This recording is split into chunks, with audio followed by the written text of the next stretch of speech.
웨이처치의 송중기 목사님과 박유성 목사님께서 발제를 해주시거든요.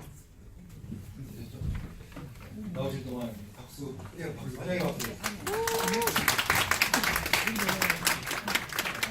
네, 만나서 반갑습니다.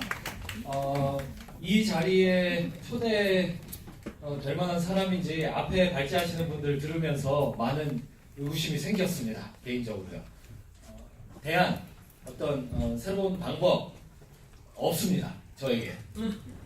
성경대로 해보려고 많은 몸부림치는 건 있습니다. 그리고 그것을 적용한 스토리는 있습니다.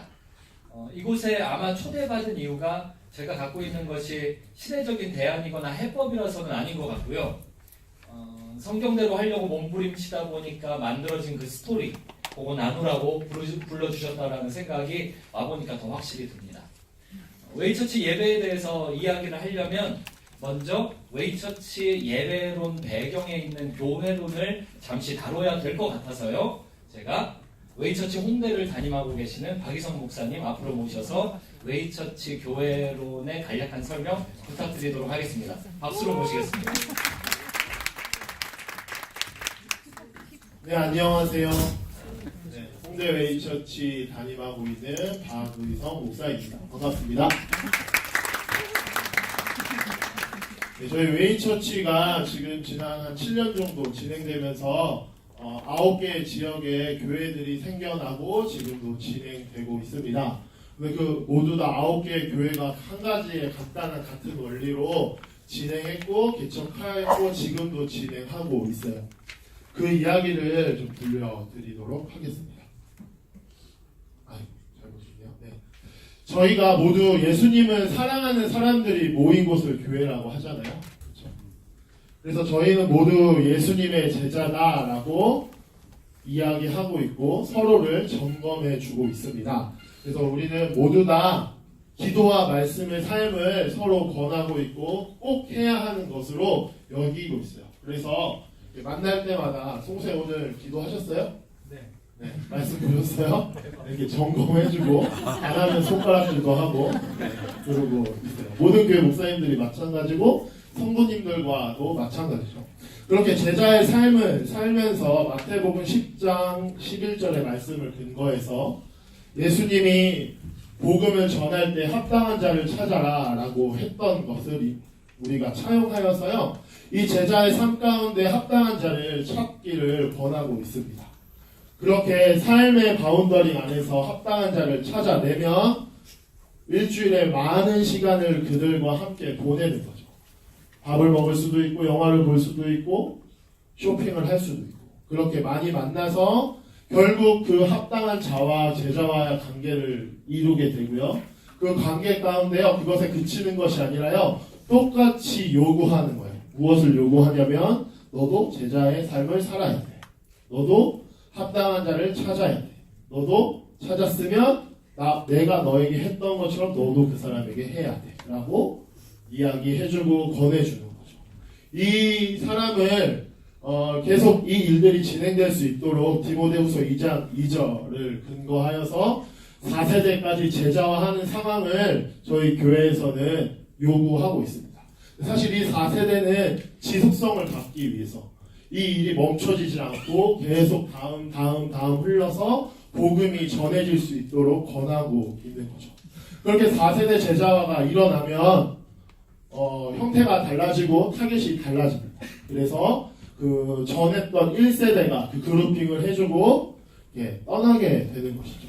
여기 계신 송 목사님도 원래 저와 같이 홍대 웨이처치에서 함께 신앙생활하고 목회하시다가요. 저에게 이러한 것들을 권하셨고 저도 목회하면서 저의 목양지가 홍대 땅에 생겨났어요. 그리고 목사님 가정이 또 검암동, 인천 검암동에 이 똑같은 일을 하면서 또 하나의 목양지가 생겨서 지금은 홍대 웨이처치에서 검암동으로 파송해 드렸죠. 근데 웨이처치에서는요, 어떤 교회 예배 프로그램이랄지 예배 사역 팀이랄지 이런 게 존재하지가 않아요. 왜냐면 다 이것만 하거든요. 교회에서 중앙 집권적으로 누군가 목사님들이 정한 어떤 전도 프로그램이랄지 어떤 무슨 사역 팀이랄지 이런 게 존재하지 않는 거예요. 제자 훈련 이것도 중앙 집권적으로 이렇게 어떤 원칙을 갖고 정한 이게 없어요. 그냥 이 방향성만 있는 거예요. 이 방향성 안에서 4세대까지 제자화를 진행하는 사람이 웨이처치 멤버로 들어오는 거예요. 그리고 저는 이 룰의 원칙에 따라서 지금 떠난 상태죠. 떠난 곳에서는 또 교회 개척을 진행하고 있는 상태고요. 이 교회론을 가지고 있다 보니까 이제 사람들이 궁금해하는 게 예배, 주일 예배를 어떤 식으로 합니까? 이런 질문들을 많이 받아요.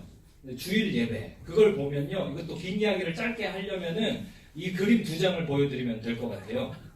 여러분들이 보고 있는 그림 오른쪽에 있는 게 일반적으로 우리가 20세기에 경험했던, 그리고 저 9학번이거든요. 제가 신학 공부하던 시즌과 청년부 회장, 저 청년부 회장 6번 했어요. 그때 경험했던 교회의 주일 예배 모습이에요. 일단 100명 정도가, 이건 통계예요, 교회 주일 예배에 조인해요.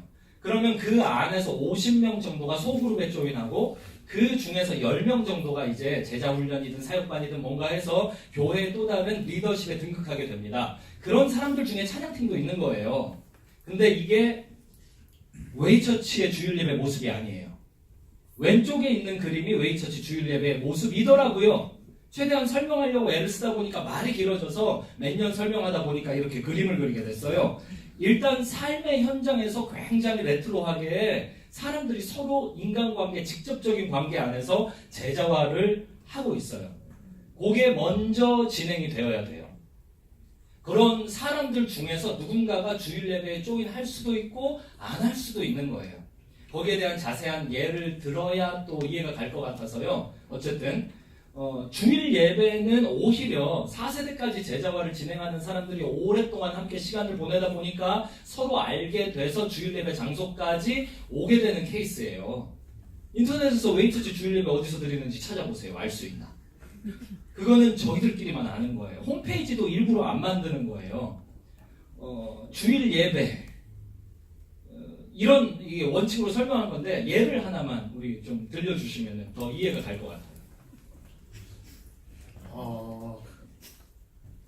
저희 최근에 있었던 일을 소개해드리면 좀 좋을 것 같아서 소개해드리도록 하겠습니다.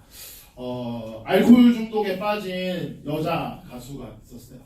이 여자 가수에게 저희 홍대 웨이처치 멤버가 복음을 전했고, 이 알코올 중독에 빠진 여자 가수가 그 복음을 받아들이기 시작했어요.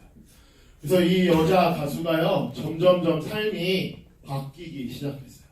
그 삶 속에서 예수님이 자기를 얼마나 사랑하는지 느끼게 되었어요. 그래서 작년에 침례 세례를 받았거든요.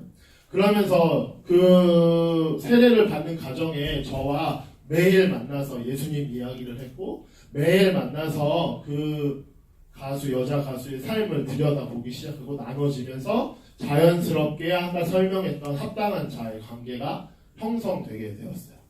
계속 예수님 얘기를 하다 보니까 이 자매가 자기가 속하여 있는 기획사 안에, 자기가 속하여 있는 팀 안에 내가 받았던 사랑을 전하고 싶다라는 마음이 든 거예요.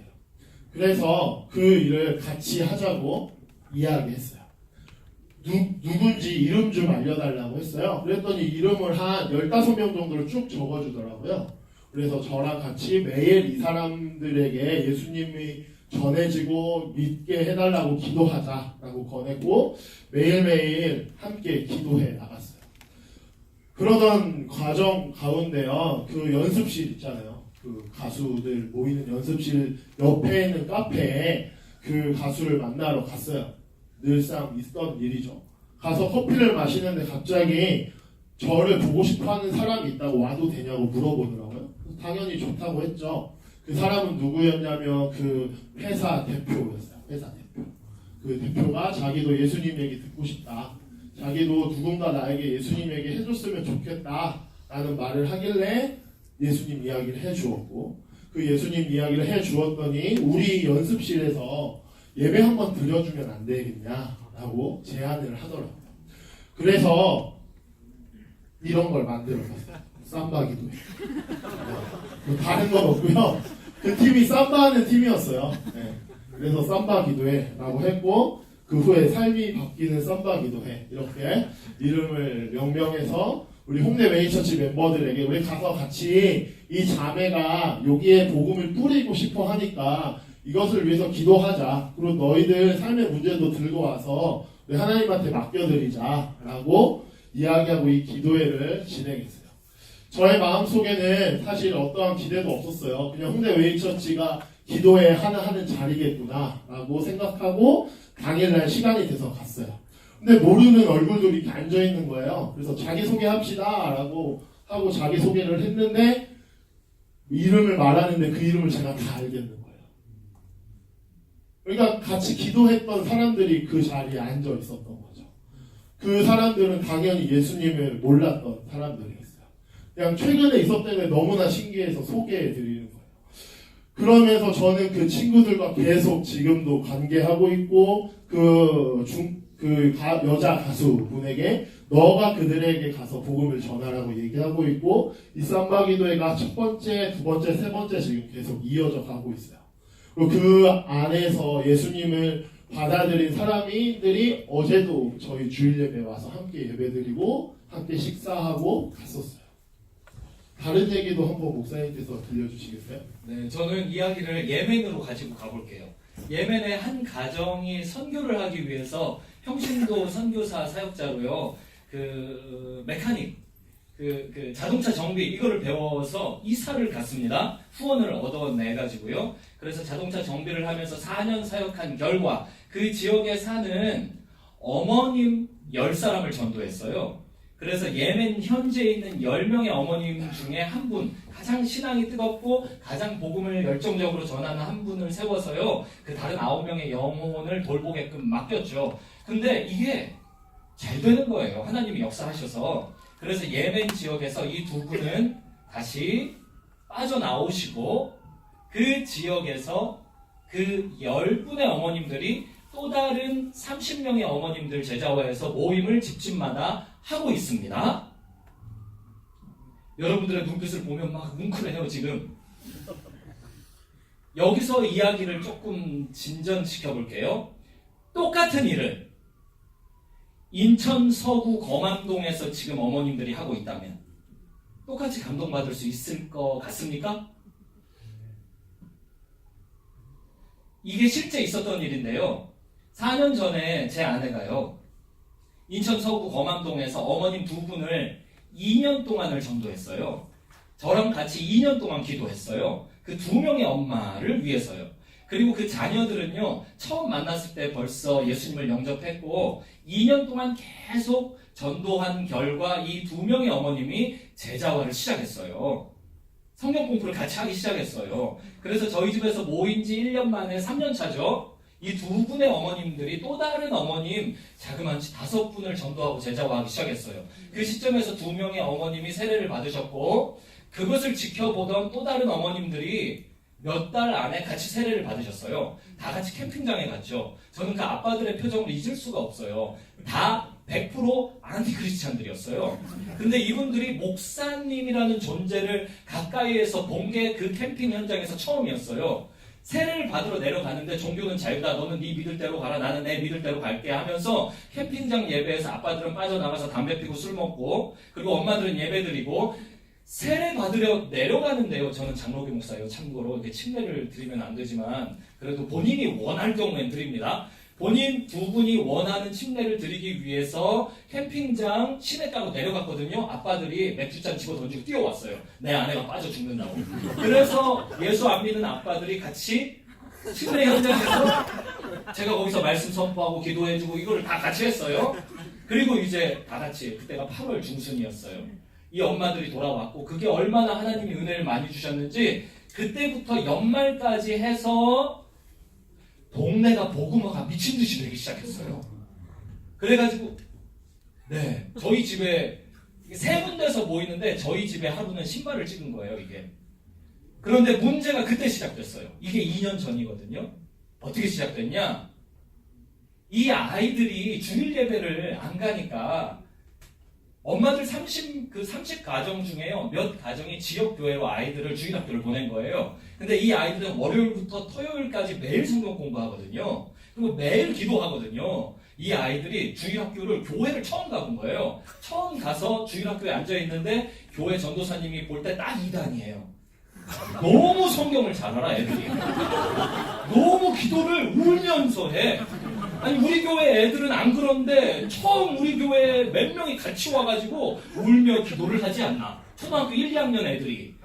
그리고 내가 이거 공과 준비를 해온 걸 이야기를 해주는데 자꾸 비판적 질문을 하는데 제가 나보다 더 잘 알고 있어.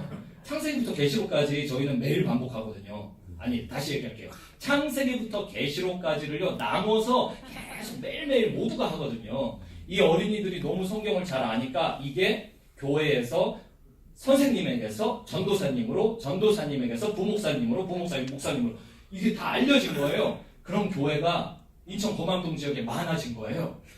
그러니까 그 교회들이 함께 모임을 할 때, 노회 모임, 목사님 모임 할 때요. 송중기 목사 어떤 사람이냐, 웨이처치는 뭐냐, 이것을 알아봐서 어디로 연락이 갔냐면은 총회로 연락이 간 거예요. 총회로 갔더니 제가 이럴 줄 알고 청년부 전도사 목사 시절에 그 성북동에 있는 해성교회 담임 목사님께 같이 10개월 동안 대화를 했거든요. 어떤 교회를 21세기 해야 되는지. 그러면서 그 목사님에게 저 좀 부목사, 은퇴 부목사 좀 시켜주십시오. 그리고 누가 공격을 들어오면은 목사님이 그 우리 교회 부목사입니다 라고 한마디만 해주시면 됩니다. 그걸 해놨거든요. 그래서 해성교회 주보를 가서 보시면 제 이름이 거기 나와 있어요. 해성교회 부목사라고. 그래서 그분이 알아본 후에 해성교회에 클레임을 거셨어요. 해성교회 청년부 파송한 목사님이 지금 우리 동네를 어지럽히고 있습니다. 이게 신흥 이단 아닙니까? 아니 이 사람들이 왜 이렇게 교회도 안 나가는데 열정적으로 모입니까? 똑같은 일을 예멘에서 했다면 칭찬받아요. 똑같은 일을 한국의 어떤 도시에서 복음 전하면서 했다면 이단 시비가 붙어요.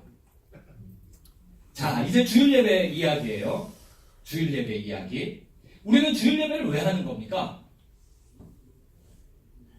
제가요 정말 많이 설교하러 다니는데요. 어떤 교회에 갔더니 찬양팀이 풀 세션으로 너무 잘 돼 있어요. 8명이 찬양팀을 하는데 다 전공자인지 와 400W짜리 스피커 앞에 2개 세워놨거든요.